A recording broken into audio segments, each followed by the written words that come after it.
రెడ్డికి ఇటీవల వరుసగా దెబ్బ మీద దెబ్బ ఎదురు దెబ్బలు తగులుతున్నాయి. ఇప్పుడు లేటెస్ట్గా ఆత్మసాక్షి లేటెస్ట్ సంచలన సర్వేతో జగన్మోహన్ రెడ్డి దిక్కుమాలినటువంటి బతుకు ఏమోబోతుందనేది మరోసారి తేలిపోయింది. వైఎస్ఆర్ కాంగ్రెస్ పార్టీకి ఎన్ని సీట్లు రాబోతున్నాయి, తెలుగుదేశం పార్టీ జనసేన బీజేపీ పొత్తులో ఎన్ని సీట్లు గెలవబోతా ఉందనేది ఆత్మసాక్షి సర్వే ప్రకారం జగన్మోహన్ రెడ్డికి నిద్ర పట్టనటువంటి రిజల్ట్ వచ్చేసింది. అసలు ఇంతకీ ఆ సర్వేలో ఏముంది అనేది వీడియోలో వివరించబోయే ముందుగా ఇప్పటివరకు మన ఛానల్ సబ్స్క్రైబ్ చేయని వాళ్ళు ఖచ్చితంగా సబ్స్క్రైబ్ చేయండి, మరో 10 మందితో చేయించండి. ఇక విషయానికి వస్తే జగన్మోహన్ రెడ్డి పని ఎత్తిపోయిందనేది సొంత సర్వే, అదేవిధంగా ఐపాక్ సర్వేతో అతనికి తెలిపోయింది. ఇంటెలిజెన్స్ సర్వే కూడా నువ్వు ఎత్తిపోతున్నావని చెప్పింది. అదేవిధంగా కేంద్ర ఇంటెలిజెన్స్ సర్వే ప్రకారం కూడా జగన్మోహన్ రెడ్డి ఎత్తిపోతా ఉన్నాడు. తెలుగుదేశం, జనసేన, భారతీయ జనతా పార్టీ కూటమి ఘన విజయం సాధించబోతా ఉంది. అయితే ఆత్మసాక్షి చేసినటువంటి సంచలన సర్వే జగన్మోహన్ రెడ్డి కూడా ఊహించినటువంటి దెబ్బ.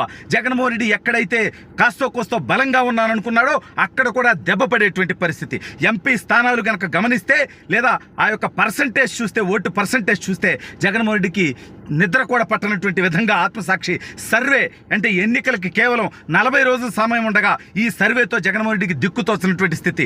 ఈ సర్వే ప్రకారం దాదాపు 53% పైగా కూటమికి ఓట్లు పడతా ఉంటే జగన్మోహన్ రెడ్డికి, వైఎస్ఆర్ కాంగ్రెస్ పార్టీకి 44%కే ఓట్లు పరిమితమయ్యేటువంటి అవకాశం ఉందని చెప్పి సర్వే రిపోర్ట్ తేల్చేస్తా ఉంది. ఇక సీట్ల పరంగా చూస్తే జగన్మోహన్ రెడ్డి కేవలం 2 ఎంపీ స్థానాలకి మాత్రమే పరిమితం అవుతున్నాడని. అందులో పోటాపోటీ ఉండేది కడప ఒకటి ఉండొచ్చు, అరకు ఒకటి ఉండొచ్చు, రాజంపేట ఒకటి ఉండొచ్చు. వీటిల్లో మాత్రమే పోటీ ఉండేటువంటి పరిస్థితి. ఇక నామమాత్రపు పోటీ కర్నూలులో, అదేవిధంగా నంద్యాలలో ఉండొచ్చు. ఇక రాష్ట్రంలో ఏ ఒక్క స్థానంలో కూడా వైఎస్ఆర్ కాంగ్రెస్ పార్టీ అసలు పోటీలోనే లేదు. ఇక అసెంబ్లీ స్థానాలు, ఇది అసలు విషయం, జగన్మోహన్ రెడ్డికి దిమ్మ తిరిగేటువంటి విషయం. ఈ యొక్క సర్వే రిపోర్టు ప్రకారం తెలుగుదేశం పార్టీ, జనసేన, భారతీయ జనతా పార్టీ కూటమికి 136 నుంచి 145 స్థానాలు వచ్చేటువంటి అవకాశం ఉందని, అదేవిధంగా వైఎస్ఆర్ కాంగ్రెస్ పార్టీ 30 స్థానాలకి పరిమితం అయ్యేటువంటి అవకాశం ఉందని, 32 స్థానాలకి పరిమితం అయ్యేటువంటి అవకాశం ఉందని. అంటే ఒక్కసారి మనం గమనిస్తే జగన్మోహన్ రెడ్డి ఆశ, అతని యొక్క ఆలోచన ఏంటంటే కడప జిల్లా మొత్తం గెలిచేస్తాం, నెల్లూరు జిల్లాలో మొత్తం గెలిచేస్తాం, చిత్తూరులో చాలా గెలిచేస్తాం, కర్నూలులో భారీగా గెలిచేస్తాం, అనంతపురం దెబ్బ కొడతాం, ప్రకాశంలో భారీ ఎత్తున గెలుస్తాం అనుకుంటే అవి మొత్తం కూడా అతనికి తారుమారయ్యేటువంటి పరిస్థితి వచ్చేసింది. తెలుగుదేశం పార్టీ శ్రీకాకుళం మొత్తం స్వీప్ కొట్టబోతా ఉంది, 1-2 సీట్లు టైట్ ఫైట్ తప్ప. విజయనగరంలో కొంత వైఎస్ఆర్ కాంగ్రెస్ పార్టీకి హోల్డ్ ఉండేది నిజం, ఒక 3 స్థానాలు 4 స్థానాల్లో గట్టి పోటీ ఉంది. విశాఖపట్నంలో వైఎస్ఆర్ కాంగ్రెస్ పార్టీ 2-3 స్థానాల్లోనే పోటీ ఇచ్చేటువంటి పరిస్థితి.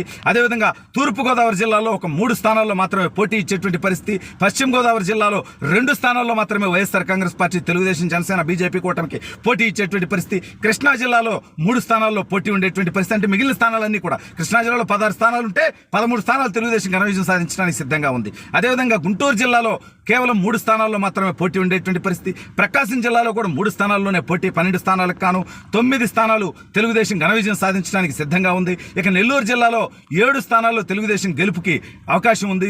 వైఎస్ఆర్ కాంగ్రెస్ పార్టీకి 3 మాత్రమే ఆశ ఉన్నాయి వాటికి. అదేవిధంగా చిత్తూరు జిల్లాలో కూడా జగన్మోహన్ రెడ్డికి బొక్కపడిపోయింది. 8 స్థానాలు తెలుగుదేశంకి అనుకూలంగా ఉంటే 6 స్థానాలు వైఎస్ఆర్ కాంగ్రెస్ పార్టీ పోటీలో ఉంది. కడపలో కూడా తెలుగుదేశం పార్టీ 4 స్థానాల్లో గట్టి పోటీ ఇచ్చేటువంటి పరిస్థితి కనిపిస్తూ ఉంది. అదేవిధంగా కర్నూలు జిల్లాలో సగానికి పైగా సీట్లు తెలుగుదేశం గెలిచేటువంటి పరిస్థితి. ఈ నేపథ్యంలో జగన్మోహన్ రెడ్డికి దిక్కు తోచనటువంటి స్థితి అయిపోయింది.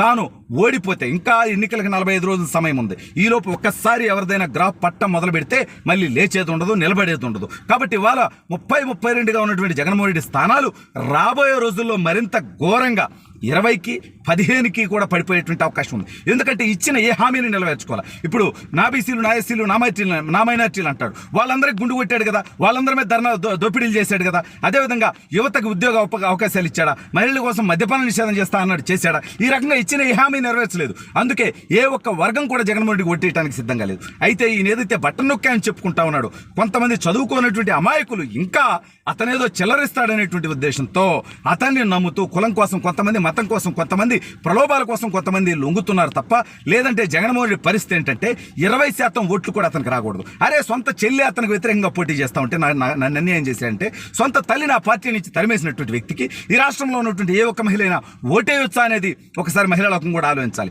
ఈ యొక్క ఆత్మసాక్షి సర్వే ప్రకారం జగన్మోహన్ రెడ్డి 2 ఎంపీ స్థానాలకి 30-35 ఎమ్మెల్యే స్థానాలకి పరిమితమయ్యేటువంటి అవకాశం ఉందని. ఇంకా 40 రోజుల సమయం ఉంది కాబట్టి ఈ 2 ఎంపీ స్థానాలు కూడా ఎగిరిపోయేటువంటి అవకాశం ఉంది. కడపకు కూడా భూపేష్ రెడ్డి గారు పోటీ చేస్తా ఉన్నారు. జమ్మలమడుగు ఇన్ఛార్జిగా మొన్నటిదాకా ఉన్నటువంటి వ్యక్తి. గతంలో ఆదినారెడ్డి గారు అక్కడ ఎంపీగా పోటీ చేశాడు. సరే గత ఎన్నికల్లో అంటే వాళ్ళ బాబాయిని వాళ్ళు వేసేసుకొని ఆదినారెడ్డి వేసేసాడు, మా బాబాయిని చంపేశాడు అని కుటుంబం అంతా రోడ్డెక్కి దొంగేడుపులు ఏడిస్తే ప్రజలు నమ్మినటువంటి నేపథ్యంలో భారీ మెజార్టీతో వైఎస్ఆర్ కాంగ్రెస్ పార్టీ గతంలో కడప ఎంపీ గెలిచి ఉండొచ్చు. కానీ ఇప్పుడు అక్కడ కూడా మార్పు ఉంది. వివేకాన్ని వేసేసింది వాళ్లే అని తెలిసిన తర్వాత ఆ కడప పార్లమెంటు స్థానంలో, అదేవిధంగా పులివెందుల అసెంబ్లీ స్థానంలో కూడా మార్పు ఉన్నది. జగన్మోహన్ రెడ్డికి ప్రమాద గట్టికలు మోగుతా ఉన్నాయి. ఈ నేపథ్యంలో జగన్మోహన్ రెడ్డి ఓటమి ఈ ఊహించిన దానికంటే, ఈ ఆత్మసాక్షి సర్వే రిపోర్ట్ ఇచ్చిన దానికంటే ఇంకా ఘోరంగా ఉండబోతుంది. ఓడిపోయిన తర్వాత జగన్మోహన్ రెడ్డి ఈ రాష్ట్రం నుంచి పారిపోతాడు.